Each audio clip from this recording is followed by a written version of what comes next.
Pessoal, dando continuidade, então, né, voltando ao almoço, eu sei que depois do almoço dá um soninho, né? Então, vamos achar um jeito de despertar o sono, vamos perguntar bastante, vamos agilizar a coisa nesse sentido. A gente vai entrar daqui umas 4, 5 telas, propriamente no que eu consegui desenvolver de construção de indicadores, né? Como a Sheila falou, eu preciso de uma certa interação de vocês, que foi o proposto nas reuniões, para trazer casos concretos de vocês, que vocês têm dificuldade lá na secretaria de vocês. Então, como é que a gente podia fazer essa dinâmica? Né?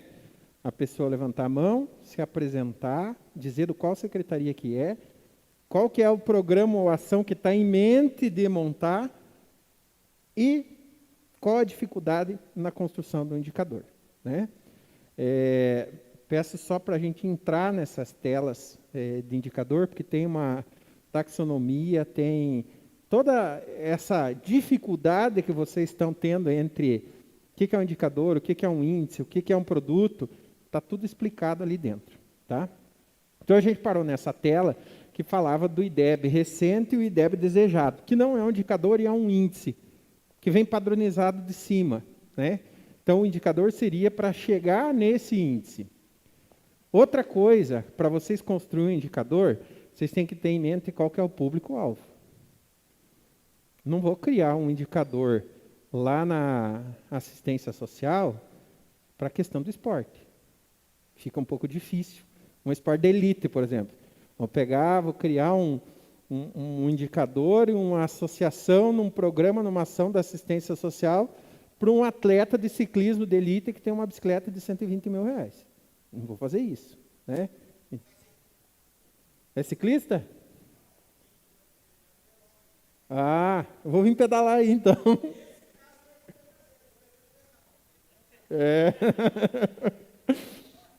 Público-alvo, identificação e quantificação da população que vai ser atendida por aquele indicador. Né? Então, pegando o exemplo aqui que nós estávamos falando da educação. Qual que seria o indicador? A quantidade de matrículas do ano anterior. Qual que seria o subindicador? A divisão entre as etapas de ensino.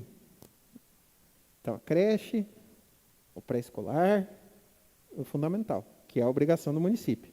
Lembrando que se o município tiver algum programa de atendimento a ensino superior, é a questão daí que sai do recurso livre. Ele não é proibido, mas tem uma ação específica que tem que ficar desvinculada do ensino.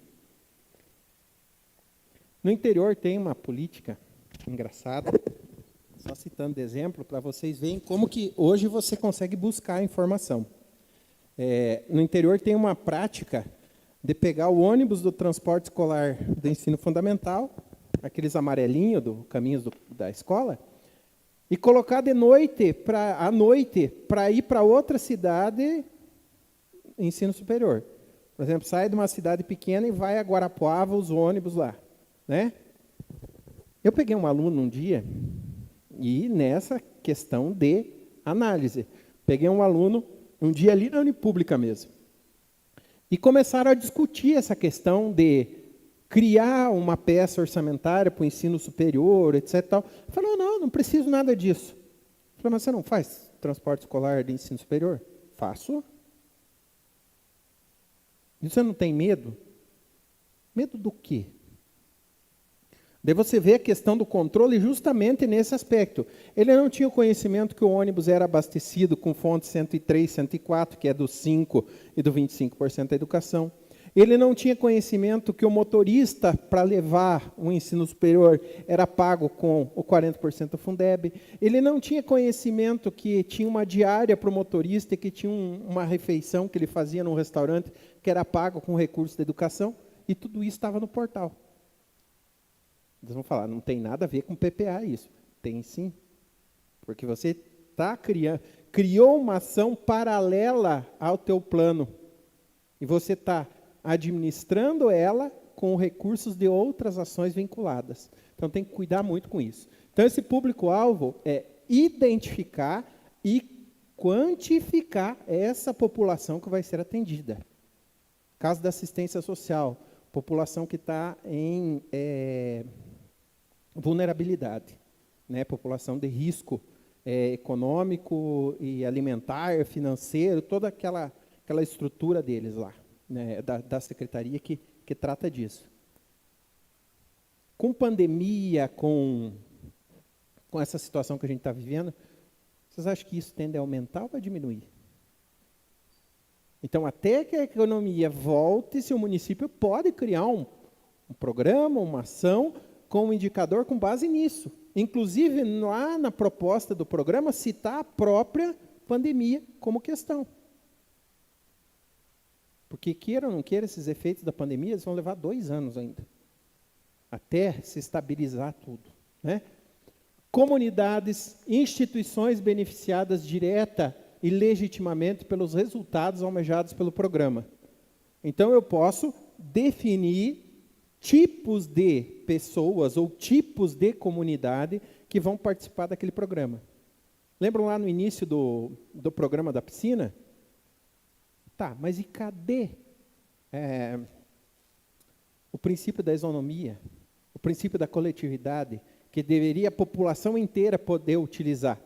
Não, você está analisando uma determinada população, uma determinada faixa etária, que está dando despesa para a prefeitura e que você está tentando diminuir essa despesa em contraponto com o investimento.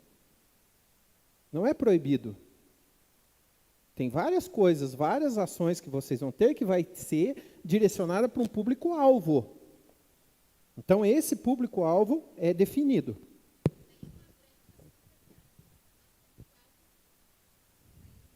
Uma das grandes deficiências do PPA vigente. A maioria do nosso público-alvo está a população em geral. Não. O erro está aí.